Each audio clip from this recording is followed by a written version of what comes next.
نؤمن به ونتوكل عليه ونعوذ بالله من شرور أنفسنا ومن سيئات أعمالنا من يهده الله فلا مضل له ومن يضلل فلا هادي له نشهد أن لا إله إلا الله وحده لا شريك له نشهد أن سيدنا ومولانا محمدا عبده ورسوله اما بعد فاعوذ باللہ من الشیطان الرجیم بسم اللہ الرحمن الرحیم لقد جاءکم نور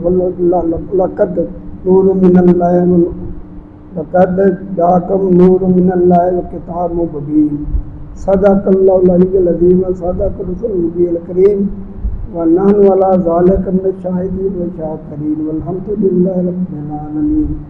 سب حضرات درود پاک پڑھیے۔ صلاۃ و سلام علیک یا رسول اللہ وسلم علیک یا حبیب اللہ۔ صلاۃ و سلام علیک یا رسول اللہ وسلم علیک یا حبیب اللہ۔ صلاۃ و سلام علیک یا رسول اللہ وسلم علیک یا حبیب اللہ۔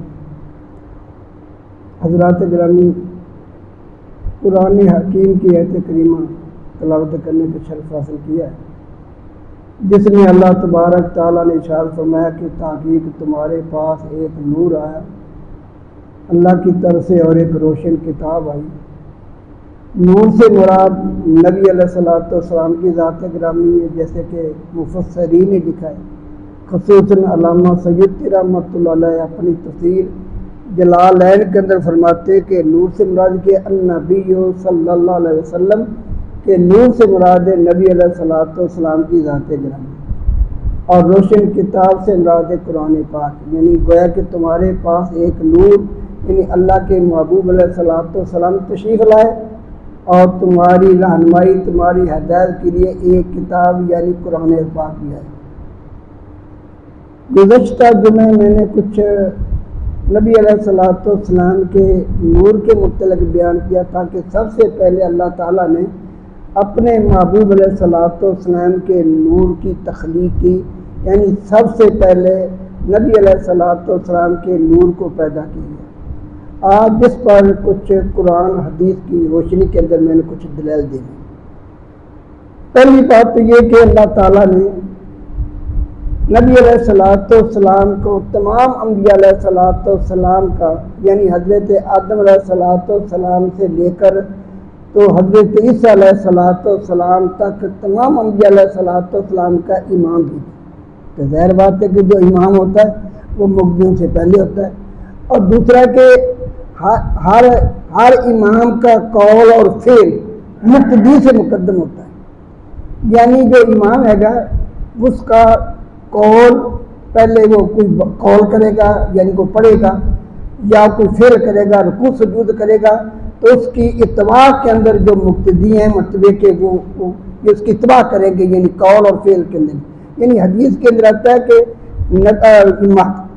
امام کا ہر قول اور فعل یہ مقتدی سے مقدم ہوتا ہے۔ اس لیے بخاری کی اور مسلم کی حدیث ہے کہ نبی علیہ السلام نے فرمایا کہ جب تمہارا امام ہو اور تم امام کے پیچھے نماز پڑھو تو جب امام رکوع کرے تو تم بھی رکوع کرو، جب امام سجدہ کرے تو تم بھی سجدہ کرو، جب امام تشہد بیٹھے تو تم بھی تشہد پڑھو۔ مقصد ہے کہ تمہارا ہر قول اور فعل امام کے تابع ہونا چاہیے۔ اگر تمہارا قول اور فعل امام سے مقدم ہو گیا، مثلا کسی آدمی نے رکوع امام کے رکوع سے پہلے کر لیا، کسی مقتدی نے امام کے سجدے سے پہلے سجدہ کر لیا، تو اس کا نہ رکوع ہوگا نہ اس کا سجدہ ہوگا نہ اس کی نماز ہوگی۔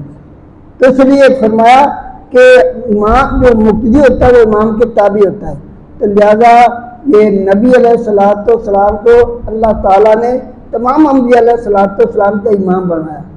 اس لیے معراج کی رات ہے جب نبی علیہ السلام یہ مکہ سے چلے تو بیت المقدس پہنچے، وہاں ایک نماز تھی، اس کے بارے میں اختلاف ہے کہ وہ کون سی نماز تھی، وہ معراج کے اندر میں بیان کر چکا ہوں معراج کے مہینے میں، اور میں اس کی تفصیل میں نہیں جاتا۔ جب وہ نماز تھی اس میں جب امامت کی باری آئی تو حضرت جبریل علیہ السلام آگے بڑھے، انہوں نے نبی علیہ السلام کا ہاتھ پکڑا اور ان انبیاء علیہ الصلوۃ والسلام کے آگے کر دیا. فرمایا کہ آپ ان انبیاء علیہ الصلوۃ والسلام کے امام ہیں، لہذا آپ ہی ان کی نماز پڑھیں گے. تو گویا کہ اللہ تعالیٰ نے نبی علیہ الصلوۃ والسلام کو تمام نبیوں کا یہ امام بنایا. اسی لیے قرآن پاک کے اندر یہ موجود ہے، جب اللہ تعالیٰ نے سب روحوں کو اکٹھا کیا، یعنی ساری کائنات حضرت آدم علیہ الصلوۃ والسلام سے لے کر قیامت تک کہ جتنی بھی ان کی اولاد پیدا ہونی تھی، جس میں مسلمان بھی تھے، کافر بھی تھے، جو بھی تھے، سب کو اللہ تعالیٰ نے عالم ارواح کے اندر اکٹھا کیا اور سب کو اکٹھا کر کے فرمایا الست بربکم. یعنی اللہ تعالیٰ نے وہ عالم ارواح کے اندر ہی لوگوں سے گواہی دے لی تھی. تو اللہ تعالیٰ نے فرمایا ان روحوں کو جو قیامت تک کے پیدا ہونے والے لوگ تھے، سب کو اکٹھا کر فرمایا الست بربکم، کیا میں تمہارا رب نہیں ہوں؟ تو سب نے سب سے پہلے جو بلا کہنے والے تھے کہ ہاں تو ہمارا رب ہے، سب سے پہلے نبی علیہ الصلوۃ والسلام نے بلا کا بنا ہاں تو ہمارا رب ہے. اور پھر نبی علیہ الصلوۃ والسلام کی اتباع کے اندر پھر جتنے بھی لوگ تھے، انبیاء علیہ الصلوۃ والسلام تھے اور جو باقی لوگ تھے، پھر انہوں نے کہا ہاں تو ہمارا رب ہے. تو گویا کہ اللہ تعالیٰ نے ایک تو اپنے نبی کو، اپنے محبوب علیہ الصلوۃ والسلام کو، یہ سارے انبیاء علیہ الصلوۃ والسلام کا امام پیدا فرمایا. تو جو امام ہوتا ہے وہ پہلے ہوتا ہے، اس کا ہر قول فعل پہلے ہوتا ہے. اس لیے اس سے یہ ثابت ہوا کہ اللہ تعالیٰ نے نبی علیہ الصلوۃ والسلام کے نور کو سب سے پہلے پیدا فرمایا. دوسری دلیل، جب اللہ تعالیٰ نے حضرت آدم علیہ الصلوۃ والسلام کو پیدا فرمایا، یہ واقعہ تو آپ کئی دفعہ سن چکے، میں اس کی تفصیل میں نہیں جانا چاہتا، صرف مختصر بیان کر دوں یہ دلیل قائم کرنے کے لیے. آگے میں نے اس کی دلیل دینی ہے اس سے کہ اللہ تعالیٰ نے اپنے نبی کو سب سے پہلے آپ کے نور کو پیدا فرمایا. یہ دلیل دینی ہے. مختصر واقعہ یہ، جب اللہ تعالیٰ نے حضرت آدم علیہ الصلوۃ والسلام کو پیدا فرمایا نا، تو فرمایا، اور وہ پھر اس کے بعد ہوا کو پیدا فرمایا. اللہ تعالیٰ نے فرمایا کہ اس جنت میں رہو، جہاں چاہو کھاؤ پیو، لیکن یہ جو گندم ہے یہ نہیں کھانی، اس پودے کے تم نے قریب تک نہیں جانا. یہ قریب ایک مبالغہ ہے، گویا کہ کھانا تو کیا اس کے قریب ہی نہیں جانا، یعنی یہ مبالغہ اس کو کھانا نہیں. یہ شیطان تھا، اس نے کہ قسمیں کھا کر کہنے لگے جی کہ تم اگر میں قسم اللہ کی قسم کھاتا ہوں، شیطان کہنے لگے کہ اگر تم اس گندم کو کھا لو گے یا تو تم فرشتہ بن جاؤ گے یا تم مطلب ہمیشہ جنت میں رہ جاؤ گے. اچھا ایک میں بات بتا دوں، ایک درمیان میں ایک فقہی مسئلہ بھی بتا دوں، مجھے یاد آ گیا سمجھانے کے لیے. جو نبی ہوتا ہے، جب اللہ تعالیٰ یہ فرما دینا یہ کام نہیں کرنا، تو عام آدمی مطلب کہ جو عام آدمی ہے وہ بھی کہتے جو کہ اللہ نے منع کیا یا تو کام نہیں کرتا. لیکن جو اللہ کا نبی ہوتا ہے اس سے تو سوال ہی نہیں پیدا ہوتا کہ مطلب جب اللہ منع کر دے تو پھر وہ کام کرے. تو پھر مطلب حضرت آدم علیہ الصلوۃ والسلام کو جب منع کیا گیا کہ تم نے گندم نہیں کھانی، تو پھر انہوں نے نافرمانی کیوں کی؟ نعوذ باللہ. یہ نبی تو اللہ کی نافرمانی کرتا ہی نہیں، نبی ہوتا ہے نا. عام آدمی جو نیک پرہیزگار ہے، متقی ہے، جو اولیاء کرام ہیں، لہٰذا وہ اللہ کی نافرمانی نہیں کرتے. تو نبی کا تو بہت بڑا درجہ ہے، بہت بڑا مرتبہ ہے، تو لہٰذا نبی کیسے نافرمانی کرتا ہے؟ تو پھر حضرت آدم علیہ الصلوۃ والسلام نے کیسے نافرمانی کر لی؟ اصل مسئلہ یہ کہ اگرچہ شیطان نے قسمیں کھائی تھی، نبی کو حضرت آدم علیہ الصلوۃ والسلام کو یہ پتا تھا کہ یہ گندم نہیں کھانی، پھر کھا لی. کیا اصل میں حضرت آدم علیہ الصلوۃ والسلام نے اجتہاد کیا. یہ فقہ کا مسئلہ ہے. اچھا یہ اجتہاد بھی بتا دوں، تھوڑی سی وضاحت کروں کہ یہ کہتے جی میں نے اجتہاد کیا. اجتہاد کیا ہوتا؟ آپ نے صرف لفظ اجتہاد ہی سنا ہوگا. اجتہاد کیا ہوتا ہے؟ اجتہاد کا معنی ہوتا ہے کہ یعنی کسی مسئلے کے حل کرنے میں اپنی ساری طاقت لگا دینا. اجتہاد کچھ تھے. اجتہاد کا لغوی معنی جو ہے نا وہ یہ کہ کسی مسئلے کو نکالنے کے لیے، کسی مسئلے کو تعریل کرنے کے لیے اپنی ساری کوشش، اپنی ساری طاقت لگا دینا، اس کو اجتہاد کہتے ہیں. اب اجتہاد کا طریقہ کیا ہوتا ہے یہ میں بتاتا ہوں کہ یہ جو علماء اجتہاد کرتے ہیں یا مفتی جو فتویٰ دیتے ہیں وہ اجتہاد کرتے ہیں. اجتہاد ہے کیا؟ اچھا یہ بتا دوں اجتہاد کے بارے میں کہ اگر ایک مسئلہ کسی میں اگر کوئی مفتی فتویٰ دینے والا یا کوئی عالم دین اجتہاد کرتا ہے، اجتہاد کے اندر اگر وہ صحیح مسئلہ نکال لیتا ہے، یعنی مطلب کہ جو اللہ کے نزدیک حق ہے یہ اس حق کو پہنچ جاتا ہے مسئلے کے اندر، پھر تو اس کو 2 ثواب ملیں گے. اس نے چاہے طاقت تو خرچ کی ہے نا, اپنا مسئلہ نکالنے نے ساری طاقت خرچ کی, پورا قرآن پاک کو ٹنڈولا, پورے حدیثیں کو ٹنڈولا, تو لہٰذا اس نے طاقت تو خرچ کی. اگر وہ حق کو پہنچ گئے اس کو 2 نیکیاں ملے گی, حدیث کے اندر آتا ہے. تو اگر اس نے بیچارے نے کوشش تو کی دیانتداری کے ساتھ کوشش کی, لیکن اس نے غلط مسئلہ نکال دیا یا غلط مسئلہ تعریف کر دیا یا غلط مسئلے کا اس نے فتویٰ دے دیا, تو لہٰذا اس پر آپ تعالیٰ نہیں کریں گے, شرعی طور پر اس پر کوئی سزا نہیں ہوگی, بلکہ اس کو 1 نیکی پھر بھی مل جائے گی. ایسے سوچیں کہ اگر بالفرض کوئی مفتی بیچارہ وہ خرچ کرتا ہے اپنے قرآن حدیث میں تلاش کر کے کوئی ایسا مسئلہ آتا ہے تو وہ فتویٰ دے دیتا ہے, کہ اگر وہ فتویٰ غلط ہے, اگر شرعی طور پر اس کو سزا قائم کر دی جائے دنیاوی کے اندر, تو پھر تو کوئی مفتی فتویٰ دینے والا بنے گا نہیں, وہ کبھی میں مفتی نہیں بنتا. اس لیے کہ میں خواہ مخواہ کیوں سزا کروں, اگر مجھ سے غلطی ہوگی تو پھر مطلب کہ یہ میں سزا برداشت کروں, تو لہٰذا تو کوئی مفتی نہیں بنے گا. اس طرح تو پھر سارا معاشرہ ہی خراب ہو جائے گا, کوئی مفتی نہیں بنے گا, کون فتویٰ دے گا. اس واسطے یعنی مفتی اگر بالفتویٰ دینے کے اندر سے کوئی غلطی ہو گئی ہے تو پھر اس پر کوئی سزا نہیں شرعی طور پر. ہاں اگر بعد میں اس مفتی کو پتہ چل جائے گی کہ یہ میں نے غلط فتویٰ دیا تھا, تو پھر اسے رجوع کر لیں. جیسے کہ وہ بہت ساری کتابوں فقہ کی کتابوں کے اندر موجود ہے کہ حضرت امام اعظم نے اجتہاد تو کیا, لیکن اگر ان کا اجتہاد غلط بعد میں پتہ چلا تو حضرت امام اعظم نے بہت سارے مسائل کو انہوں نے رجوع کر لیا تھا, یعنی وہ ان سے مطلب کہ دوسرے مسئلے کے قائل ہو گئے, پہلا مسئلہ چھپ دیا تھا.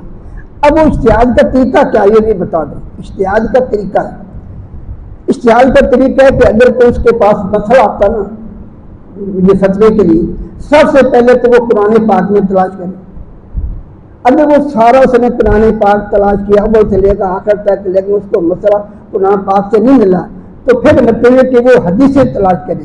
سب سے پہلے وہ حدیثیں کہ جو حدیثیں مشہور ہیں یہ متواتر ہیں. متواتر یعنی اس کے اندر کوئی غلطی کا امکان نہیں, وہ سمجھانے کے لیے صرف نہیں کافی ہے, یعنی جس کے اندر کوئی غلطی کا امکان نہیں وہ حدیثیں تلاش کرے.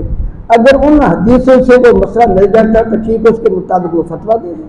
اور اگر وہ یہ حدیث مشہورہ متواتر کے اندر بھی حدیث سے وہ مسئلہ نہیں نکلتا, تو پھر جو خبر احاد ہیں یعنی جو ایک آدمی اس کو حدیث کو بیان کرنے والا, کیونکہ اس میں شک ہوتا ہو سکتا ہے کہ حدیث کو بیان کرنے والا یہ حافظہ کمزور ہے یا بھول جاتا ہو, لہٰذا اس وقت وہ حدیث اتنی قابل قبول نہیں ہوتی. بہرحال اس کو تلاش کرے. اگر وہ حدیثوں کے اندر بھی اس کو مسئلہ نہیں ملا تو پھر آگے جی یہ دیکھے کہ صحابہ کرام کے مسئلے کے اندر کوئی قول ہے, پھر وہ صحابہ کرام کے یہ اقوال تلاش کرے کہ کسی صحابی کا اس مسئلے کے بارے میں قول مل جائے تاکہ میں اس کے مطابق فتویٰ دے دوں. اور اگر وہ صحابہ کرام کا بٹھا دیجیے بٹھا دیجیے بٹھا دو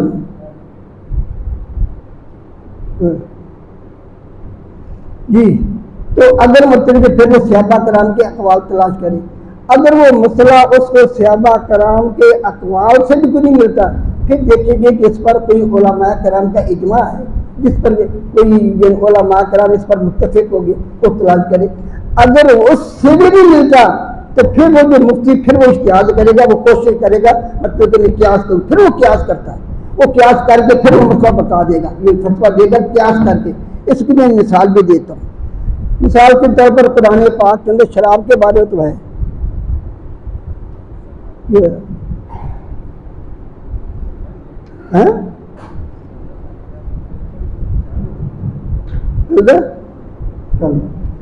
تو لہذا قرآن پاک کے اندر شراب کا تو ذکر ہے کہ مطلب کہ یہ شراب حرام ہے, شراب کا ذکر ہے. لیکن یہ جو افہیم ہے یہ آج کل کے یہ جو کیا گولیاں نکل آئی ہیں جس کو راکٹ کہتے ہیں اور نشے والے راکٹ کہتے ہیں. بھائی آپ کو کسی کو نہیں پتا, یہ جو نشے ہی کھاتے ہیں یہاں گولیاں وغیرہ نہیں کھاتے تو پتہ ہونا چاہیے, معلومات ہونی چاہیے. چلو بہرحال اچھا یہ جو مطلب افہیم ہے یہ افہیم ہے یا جو چرس ہے. اچھا افہیم کا چرس نہ تو قرآن پاک کے اندر موجود ہے, یہ افہیم اور چرس کا نہ ذکر کسی حدیث کے اندر موجود ہے, نہ افہیم اور چرس کا کسی صحابہ کرام کے کسی قول سے موجود ہے, کسی کے اندر موجود نہیں. تو لہٰذا اس کے اندر اب علماء کرام نے اجتہاد کیا کہ بھائی افیم کا ذکر تو نہ تو قرآن میں موجود ہے، نہ حدیث کے میں موجود ہے، نہ کسی صحابی کے قول میں موجود ہے، نہ کوئی اس پر مطلب کسی صحابہ کرام کا وہ اجماع ہے یا کہ علماء کا اجماع ہے۔ اس واسطے پھر علماء نے اجتہاد کیا۔ اجتہاد یہ کیا کہ بھائی جب شراب حرام ہے اور نشہ دیتا ہے، شراب کیا دیتا ہے؟ وہ نشہ دیتا ہے۔ جب شراب نشہ دیتا ہے اس کے حرام ہونے کی علت نشہ ہے، کیونکہ وہ نشہ دیتا ہے اس وقت حرام ہے۔ یہ جو افیم اور چرس ہے کیونکہ یہ بھی نشہ دیتی ہے، اس کو بھی حرام کر دیا۔ اب یہ مطلب کہ یہ علماء کرام نے اپنے پاس سے اجتہاد کر لیا ہے کہ وہ جو اپنا افیم ہے یا یہ کیا افیم یا یہ گولیاں وغیرہ، یہ چرس وغیرہ، یہ قرآن کے اندر موجود نہیں، اس کا حرام ہونا حدیث کے اندر موجود نہیں۔ یہ اجتہاد کیا علماء کرام نے، کیونکہ جب شراب حرام ہے وہ نشہ دیتی، یہ بھی نشہ دیتی، یہ اجتہاد ہے۔ تو لہٰذا اس واسطے کہ اگر کوئی آدمی اجتہاد کرتا ہے تو لہٰذا اگر اس وقت نبی صلی اللہ علیہ وسلم فرمایا اگر کوئی اجتہاد کرتا ہے، کوشش کرتا ہے، حق کو پہنچ جاتا ہے تو پھر تو اس کو 2 نیکیاں ملیں گی۔ اگر وہ اجتہاد کرتا ہے لیکن اس کو یہ حق کو نہیں پہنچتا، غلط اجتہاد اس نے کر لیا ہے، لہٰذا اس کو 1 نیکی مل گئی، اس لیے کہ اس نے بیچارے اپنی پوری طاقت لگا دی اس مسئلے کو حل کرنے کے لیے، لیکن وہ غلط چلا گیا، اس واسطے 1 نیکی مل جائے گی۔ اب آئیے نبی کی طرف، جسے عام آدمی علماء پر اجتہاد کرتے ہیں، اسی طرح مطلب کہ جو نبی ہوتا ہے نا، اگر اس کے سامنے کوئی مسئلہ آ جائے، یہ آیا اصل مسئلے کی طرف کہ نبی کے آگے اس کے پاس کوئی اگر مسئلہ آ جائے تو سب سے پہلے جو نبی وہ تو کوشش کرے گا اس پر کوئی وحی نازل ہو جائے۔ اگر وحی نازل ہو جائے تو ٹھیک ہے، پھر اس عمل کرے گا۔ اگر انتظار کرنے کے باوجود وحی نازل نہ ہو تو پھر وہ نبی اجتہاد کرتا ہے، نبی اجتہاد کرتا ہے۔ اس نبی کے اجتہاد کرنے میں غلطی بھی ہو سکتی ہے اور مطلب صحیح بھی ہو سکتا ہے، غلطی بھی ہو سکتی ہے، حق تک بھی پہنچ جاتا ہے۔ لیکن عالم اور نبی میں فرق یہ کہ اگر ایک عالم دین اجتہاد کرتا ہے اور وہ غلطی کر لیتا ہے تو لہٰذا اس کو کوئی غلطی پر آگاہ کرنے والا کوئی نہیں ہوگا، وہ غلطی پر ہی رہے گا جب تک خود تحقیق کر کے سے دور نہ کر لے، غلطی پر ہی رہے گا۔ لیکن نبی اگر اپنے اجتہاد کے اندر غلطی کرتا ہے تو غلطی کرنے کے بعد اللہ تعالیٰ فوراً اس کو تنبیہ کر دے گا، تو آپ نے یہ جو اجتہاد کیا آپ نے یہ غلطی کی ہے۔ اس کا ثبوت یہ قرآن پاک کے اندر سن لیجیے، جنگ بدر کا واقعہ جو ہے نا وہ قرآن پاک میں موجود ہے۔ مختصر یہ میں وہ سارا تفصیل بیان کرنا چاہتا، صرف جو دلیل سے اس کو صرف بیان کروں گا۔ جنگ بدر کے اندر جو تھے نا یہ جو کافر تھے، یہ 70 کافر تو مارے گئے اور 70 کافر جو ہے نا وہ قیدی بن گئے۔ اب 70 کافر جو قیدی بنے تو نبی علیہ الصلوۃ والسلام انتظار کرتے رہے کہ ان 70 قیدیوں کے بارے میں کیا کریں، انتظار کرتے رہے وہی کا 70 قیدیوں کے بارے میں ہم کیا کریں، بھئی ان کو فدیہ دے کر یہ پیسے دے کر چھوڑ دیں یا مطلب کہ ان کو قتل کر دیا جائے، کیا کریں، انتظار کرتے رہے۔ انتظار کرنے کے بعد جب کوئی وہی نہ نازل ہوئی تو پھر نبی علیہ الصلوۃ والسلام نے سب سے پہلے حضرت صدیق اکبر کو بلایا، ان سے مشورہ کیا کہ یہ 70 قیدیوں کے بارے میں کیا کیا جائے۔ تو حضرت صدیق اکبر نے کہا کہ یا رسول اللہ یہ آپ کے قوم کے لوگ ہیں، ہو سکتا ہے کہ بعد میں یہ مسلمان ہو جائے، تو لہٰذا ہمیں پیسوں کی بھی ضرورت ہے، ہم مطلب ہمارے پاس تو یہ جان کے بھی اخراجات موجود ہیں، لہٰذا اس واسطے ان کو پیسے دے کر، جس کو عربی میں فدیہ کہتے ہیں، ان کو فدیہ دے کر چھوڑ دیا جائے۔ اس کے بعد پھر نبی علیہ الصلوۃ والسلام نے حضرت فاروق اعظم سے مشورہ کیا کہ بتاؤ کہ ان کے بارے میں کیا کیا جائے۔ حضرت فاروق اعظم نے فرمایا کہ یہ ممکن ہے کہ ان کو اگر چھوڑ دیا جائے، ممکن ہے کہ پھر یہ دوبارہ مطلب کہ طاقت بنا کر پھر ہم پر حملہ نہ کر دیں، یہ پھر مطلب کہ یہ زیادہ یہ طاقت بنا لیں گے، ہم پر حملہ کر دیں گے، لہٰذا اس لیے میں ان کو چھوڑنا نہیں چاہیے، میرے جو رشتے دار ہیں میرے حوالے کرو، میں اس کو قتل کر دوں گا، اور جو حضرت علی کے رشتے دار ہیں ان کے حوالے کرو، ان کو قتل کر دے گا، غرض کہ ہر ایک کے جو رشتے دار ان کے حوالے کر دیں ان کو قتل کر دیا جائے۔ اب نبی علیہ الصلوۃ والسلام نے حضرت صدیق اکبر کی جو رائے تھی اس کو قبول کر لیا، فرمایا ٹھیک ہے جی فدیہ لے کر چھوڑ دیجیے، اسے فدیہ لے لیا۔ جن کے پاس پیسے تھے ان کو فدیہ لے کر چھوڑ دیا گیا، اور جن کے پاس پیسے نہیں تھے، یہ مال موجود نہیں تھا، ان کو یہ کہا کہ تم صحابہ کرام کو لکھنا پڑھانا اتنے مہینے میں سکھا دو تو تمہیں اس کے بدلے وہی فدیہ تمہارا لکھانا پڑھانا تمہیں چھوڑ دیا جائے گا۔ بارہ مجھ سے یہ فدیہ لے کر چھوڑ دیا، تو فدیہ لے کر چھوڑ دیا تو پھر قرآن پاک کا آیت نازل ہوئی۔ اب آیت تو مجھے یاد ہے، اس کو میں ترجمہ کر دیتا ہوں۔ آیت نازل ہوئی کہ اللہ تعالیٰ نے فرمایا کہ آپ کو ان کے بارے میں چھوڑنا نہیں چاہیے، قتل کر دینا چاہیے تھا، یہ تو طاقت بنا کر پھیلا جائے کہ ان کو کیوں چھوڑا؟ جب یہ وہی نازل ہوئی تو حضرت صدیق اکبر نبی علیہ السلام، یہ بخاری شریف کا حدیث ہے، اس میں بیٹھے وہ رو رہے تھے، حضرت فاروق اعظم آئے تو یہ دونوں حضرات رو رہے تھے۔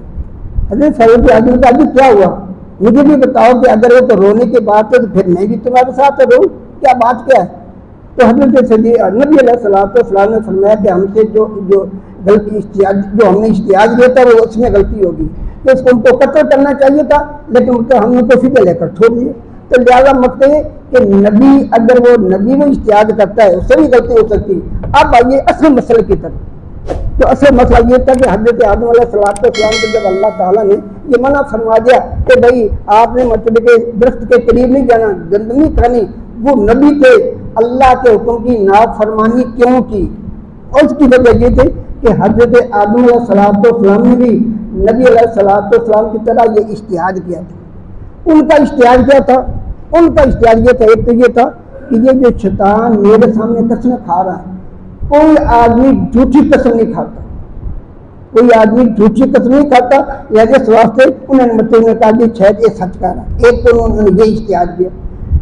دوسرا اشتہاد یہ کہ عربی ہمارے یہاں یہ نہیں کی دو قسمیں ہیں، نہیں کا مطلب ہے جس سے روکا جائے یہ کام نہ کرو، اس کی دو قسمیں، ہم اس کو نئی تعلیمہ اور نئی تنظیم۔ نئی تعلیمہ وہ ہوتی ہے کہ جو حرام کے قریب ہو، یعنی اس کا کرنا یہ حرام کے قریب ہے۔ نئی تنظیم ہوتی ہے کہ یعنی اس کا کرنا جو ہے وہ حلال کے قریب ہے، یعنی حلال ہے۔ اس کی میں نے مثال بھی دے دیتا ہوں، جیسے کہ اوجری، یہ جو ہے نا اوجری جو کھاتے ہیں لوگ، اوجری کے بارے میں دو قول ہیں۔ اگر وہ جانور کی اوجری، وہ جانور جن کا گوشت حلال ہے ان کی اوجری، اگر وہ بالکل صاف، اگر وہ صاف ستھری ہے بالکل، اس کے اندر کوئی گوبر وغیرہ موجود نہیں، گوبر لگا ہوا نہیں، بالکل صاف ستھری ہے، تو پھر اس کا جو کھانا وہ یہ مکروہ تنزیہ ہے، یہ حلال کے قریب ہے۔ تو لہٰذا اگر اس کے گوبر اگر لگا ہوا ہے تو پھر مطلب یہ کہ اس کا جو کھانا وہ مکروہ تحریمہ یا حرام کے قریب ہے، تو لہٰذا اس کو ہم کہتے ہیں مکروہ تنزیہ جو حلال کے قریب ہے۔ تو لہٰذا حضرت آدم علیہ السلام نے جو نا وہ اس کو مکروہ تنزیہ سمجھا، یعنی یہ جو اللہ تعالیٰ کہہ رہا ہے کہ گندم نہیں کھانی، یہ شاید مکروہ تحریمہ نہیں ہے، یعنی اس کے کھانا حرام نہیں ہے بلکہ مکروہ تنزیہ ہے، یعنی کھانا جائز ہے، اس لیے انہوں نے کھا لیا، ورنہ حضرت آدم علیہ السلام نے نافرمانی نہیں کی، بارہ کھا لیا۔ اب انہوں نے چونکہ اجتہاد غلط کیا تھا، اس وقت اللہ تعالیٰ نے فرمایا اب تم ایسا کرو جنت سے نکل جاؤ، تمہارا اجتہاد تو کیا ہے لیکن بازار غلط ہو گیا ہے، اس واسطے اب یہ اس میں حکمت تھی، اب تم جنت سے باہر چلے، جنت سے باہر آ گئے جی۔ وہ تھوڑی سی جن سے غلطی ہوگی، اشتہادی غلطی جو ہوگی تھی، اشتہادی غلطی کے اندر کئی جیسے کہ نبی علیہ السلام روتے رہے، اسی طرح جو حضرت آدم علیہ السلام نے اشتہادی غلطی کی تھی، اب اس کے مطلب وہ معافی مانگتے رہے، لیکن جب معافی نہ ہوئی تو اللہ تعالیٰ نے اب یہ قرآن پاک میں موجود ہے، اللہ تعالیٰ نے حضرت آدم علیہ السلام کے دل میں کچھ کلمات ڈال دی، وہ یہ تھے کہ تم میرے محبوب علیہ السلام کا وسیلہ پیش کرو کہ تمہاری یہ جو تھوڑی سی خطا وہ میں معاف کر دوں۔ اب اس کے بعد حضرت آدم علیہ السلام نے یہ نبی علیہ السلام کا وسیلہ پیش کیا، کہنے کہ اے باری تعالیٰ تیرے محبوب علیہ السلام جو آخری زمانے میں آنے والے ان کے نامی کا میں وسیلہ پیش کرتا ہوں، لہذا ان کے وسیلہ جلت سے میری وہ تھوڑی سی جو خطا جو میں نے اشتہادی غلطی کی تھی اس کو معاف فرما دی۔ اب اللہ تعالیٰ تو عالم الغیب ہے نا، اللہ تعالیٰ سب کچھ جانتا ہے۔ اللہ تعالیٰ نے پوچھا پیارے آدم علیہ السلام وہ تمہاری جو تھوڑی سی جو اشتہادی غلطی تھی وہ تو میں نے معاف کر دی، لیکن یہ تو بتاؤ کہ تمہیں میرے محبوب علیہ السلام کا پتہ کہاں سے چلا؟ تو حضرت آدم علیہ السلام کی باری تعالیٰ جب تو نے میرا قالب بنایا، اس کے بعد جب اس کے روح پھونکی، جب میں نے آنکھیں کھولی تو سب سے پہلے میری جو نگاہ وہ عرش معلیٰ تک پہنچی اور عرش کے پاؤں پر ذکر تھا لا الہ الا اللہ محمد رسول۔ لہٰذا اس لیے میں نے اس تیرے محبوب علیہ السلام کا وسیلہ پیش کیا تو لہٰذا میرے گناہ معاف کر دے، تو اللہ تعالیٰ ان کی جو اشتہادی غلطی تھی معاف کر دی۔ تو ثابت ہی ہوا کہ حضرت آدم علیہ السلام سے پیدائش سے پہلے ہی اللہ تعالیٰ نے نبی علیہ السلام کا نامی جو ہے وہ عرش پر لکھ دیا، تو ثابت ہوا کہ اللہ تعالیٰ نے اپنے نبی کے نور کو سب سے پہلے تخلیق کی، اس وقت نہ آدم تھے، نہ یہ آسمان تھا، نہ زمین تھی، کائنات کا وجود نہیں تھا تو سب سے پہلے اللہ تعالیٰ نے پھر اپنے محبوب علیہ السلام کو پیدا فرمایا اور اس کے بعد پھر یہ ساری کائنات پیدا ہوئی۔ یہ دوسری دلیل تھی کہ نبی علیہ السلام کے نور کو سب سے پہلے تخلیق کیا گیا۔ اگلے جمعے میں قرآن حدیث کی روشنی میں یہ دلائل پیش کروں گا کہ نبی علیہ السلام کے نور کی تخلیق سب سے پہلے ہوئی، لیکن اب چونکہ ٹائم 2-3 منٹ رہیں گے تو ابھی اگر میں دلائل دوں گا تو زیادہ ٹائم زیادہ ہو جائے گا۔ میں اسی پر اتفاق کرتا ہوں، نظر تو سنتے ہوئے